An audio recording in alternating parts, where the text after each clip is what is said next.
Hi guys, today I will explain how to purchase Ethereum in Trust Wallet. This process is really simple and easy.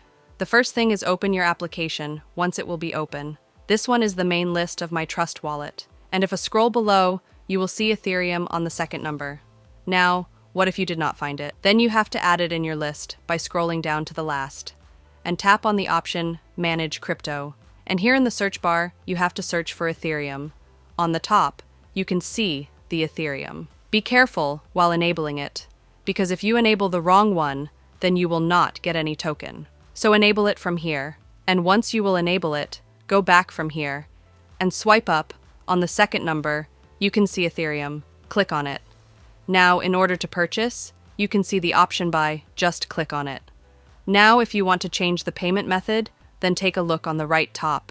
You can see a flag. Just click on it, and here, choose your method, which suits you the most. And you can also get the help of the search bar. Click on the search bar and enter the currency by which you want to pay. Once you choose everything, let's go back and enter the amount. The selected amount is 150, and I will get it. 0.040586 Ethereum. And below, you can see the option of payment method. Click on it, and here choose method, which is more easy for you. And if I click on this Google Pay, you will see a few options once you choose everything. Go back by tapping on this arrow. And click on the option Buy once you will click on the option. Then your order will be in queue, and within a few minutes, you will purchase Ethereum in Trust Wallet. And it was the way by which you can do it easily.